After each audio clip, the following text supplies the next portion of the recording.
understand the whole concepts of providing resuscitation effort, to use the ACLS algorithms to be able to master the skills that you need to be a great team member.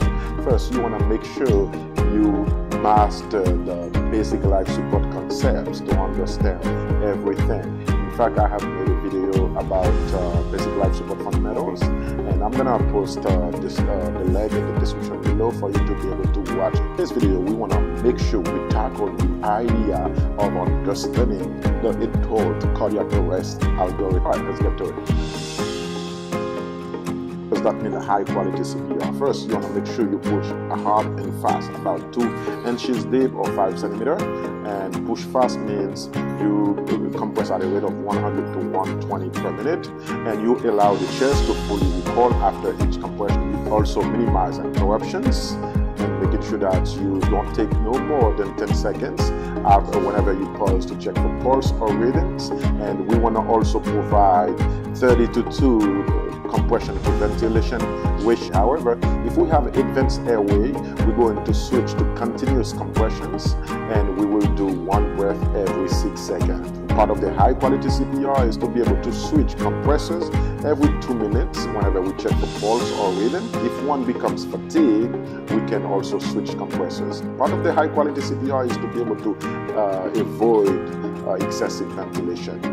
We have mentioned the high quality CPR in the BLS video at length for you, and part of the ACLS high quality CPR is to be able to use the waveform capnography, which will indicate whether you have adequate perfusion. So the goal is to provide high quality CPR. As far as energy selection is to be able to understand whatever the manufacturer recommends, we can use that, or according to the American Heart Association, we can also use 120 to 200 joules if we have a biphasic defibrillator, as well as up to 360 joules should we have a monophasic defibrillator. Most places I've worked at, we have biphasic defibrillator.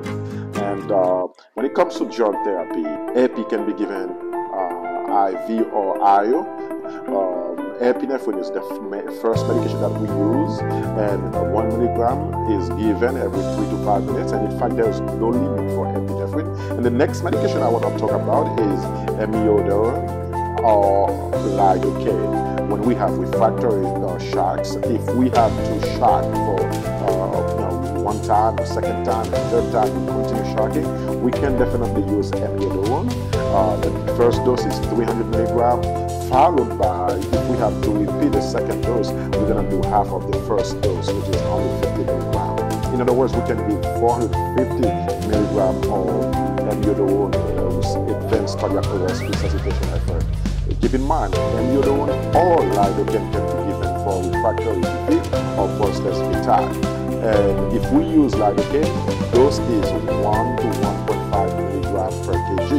And the second dose can be repeated, which is the half of the first dose. So epinephrine, amiodarone, or lidocaine can be given in advanced resuscitation effort. And the next thing we're going to talk about is what it's called to use advanced airway. We can definitely use an ET tube or supraglottic tubes, which is also known as King airway.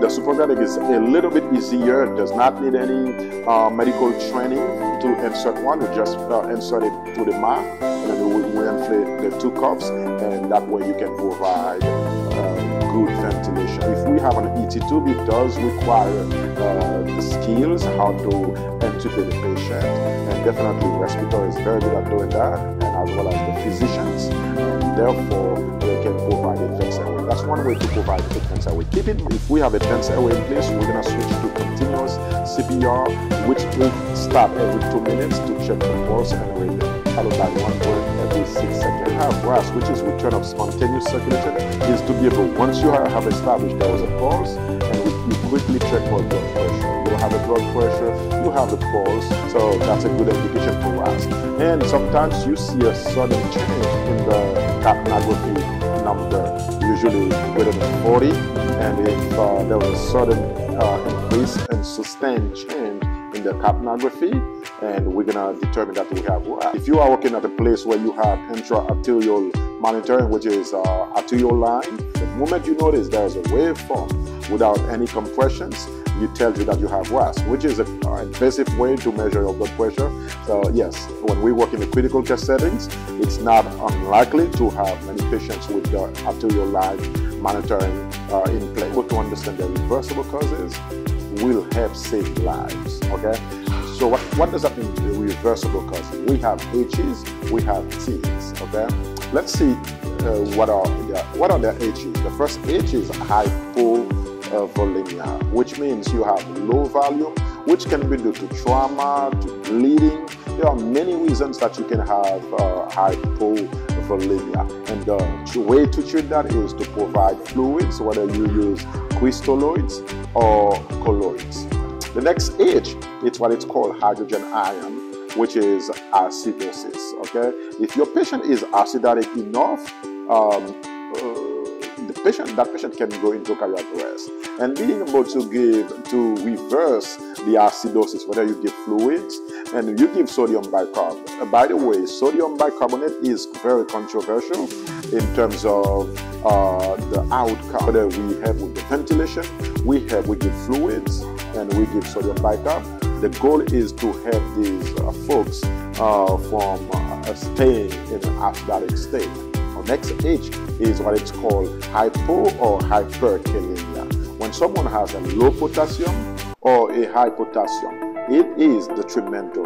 It can put someone in cardiac arrest. Okay, if it's hypokalemia, we can definitely give infusion of potassium, which is given slowly. We never push potassium under any circumstances, or we can give insulin, or we give calcium chloride to help shift the potassium back to the cell. That's one way to treat hyperkalemia. And the next H we want to talk about is what is called a hypothermia. Hypothermia, especially in the winter, when we have a lot of patients, whether they are homeless, what have you, and they can be found. So they are found on the lake somewhere, they can be found on the lake, they can be found on the pool, they can be found anywhere outside. We bring them to the hospital, and the goal is to make sure we warm these patients, and we can also provide warm fluid. These are the H's. We have 5 H's.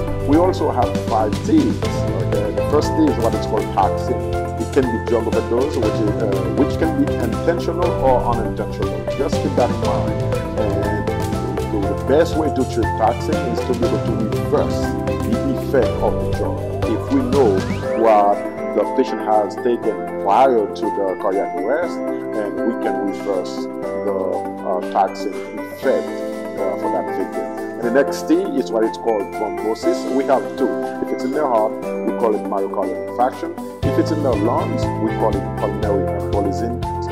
So the best way to treat that is to give anticoagulation and to give fibrinolytic agents. Okay, whether we give TPA, whether we give heparin. So the goal is to restore blood flow. And the next thing we want to talk about is tension pneumothorax. In the cardiac arrest, the way to treat tension pneumothorax is to do what is called a needle decompression. The chest tube can be established later, but the rapid intervention will be a needle decompression. The next thing, or the last thing we want to talk about, is cardiac tamponade, which is fluid surrounding the sac of the heart. It will prevent the heart from beating adequately, and therefore will decrease blood flow, and before you know it, we have cardiac arrest. So if we know cardiac tamponade is the cause, of course we're going to proceed quickly with needle decompressions. However, pericardial window can be done later, or to put drainage and to chest tubes and everything like that to be able to drain the fluid. The whole concept of a dual cardiac arrest algorithm is to determine whether you have a shockable rhythm or a non-shockable rhythm.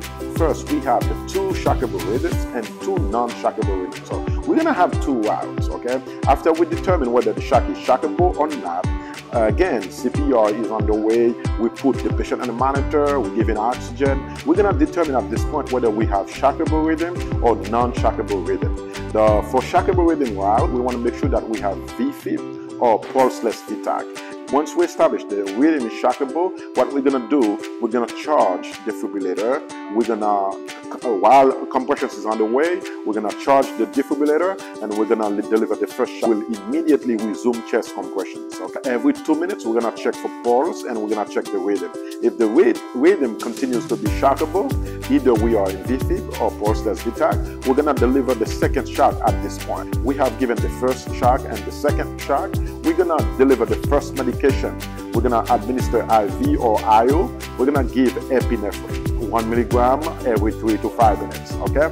2 minutes later, what we're going to do, we're gonna check for pulse and rhythm. If it's still shockable, we're gonna shock, but it's not time to give epi yet because it has only been 2 minutes. The next medication in line is amiodarone or lidocaine. Let's just say we go with amiodarone. The first dose is 300 milligrams. Okay, we're gonna give 300 milligrams of amiodarone, and we're gonna continue a full 2 minutes of high quality CPR. And then we're gonna pause to check for pulse and rhythm. If it's still shockable, we're gonna deliver another shot. It's also time to give epinephrine because we are giving epinephrine every 3 to 5 minutes. And after that shot, we're gonna give the second dose of amiodarone, which is half of the first dose. In other words, we are going to give 150 milligram IV of amiodarone. All right, so there's no more amiodarone. So we are the max, which is 450 milligram of amiodarone in that resuscitation scenario. And the next thing we're gonna do, we're gonna continue shocking, and we're gonna give epi. So what we want to have ROSC, okay? That's what we hope to get at this point, okay? We shock the first time, we shock the second time, we give epinephrine, we shock the third time, we give amiodarone, and we shock the fourth time.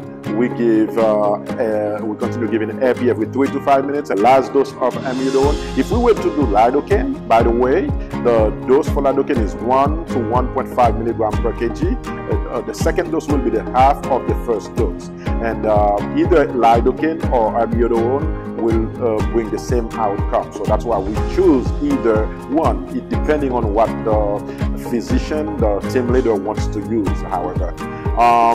We have established that, we have given this medication, we continue, and the goal is to have ROSC, return of spontaneous circulation, by paying attention to the H's and T's, by making sure that you pay attention to the CPR quality, the energy selection. And one thing to do is to charge the defibrillator 15 seconds before we pause to check for pulse and rhythm.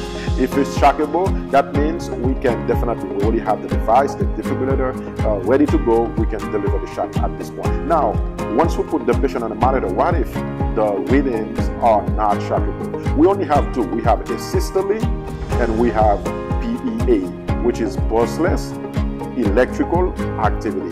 And the first thing to do, of course, we already started CPR, BLS is underway. The first thing to do at this point is to give epinephrine. As soon as we have IV or IO access established, we're gonna give epinephrine as soon as possible. The dosage of epinephrine is 1 milligram every 3 to 5 minutes. We're gonna deliver 1 milligram every 3 to 5 minutes. We're gonna continue that in a non-shockable rhythm if we have asystole or if we have PEA. Of course, we're going to continue every 2 minutes. We're going to stop to check for pulse and rhythm, and we're going to continue giving epi every 3 to 5 minutes. The goal is to have a return of spontaneous circulation. Let's just hope that happens. That's the goal, to have a return of spontaneous circulation. Reversible causes, advanced airway management, the drug therapy. We want to pay attention to energy selection for defibrillation. We want to pay attention to high quality CPR, and hopefully we have ROSC. Be on the lookout for post-cardiac arrest algorithm. Everyone is happy now that we have ROSC, but we're not going to leave the patient hanging. We're going to use what is called a post-cardiac arrest algorithm. And it was a pleasure providing that information to you. I'm so delighted to be able to help you understand the ACLS. And keep in mind, we are making many mini videos. This is a series of 5 videos. This is the first one, and I can't wait to see you on the next video. Keep in mind, this video is for educational purposes only. If this is your first time, please consider subscribing. And I want to thank you for being here, and I can't wait to see you on the next video.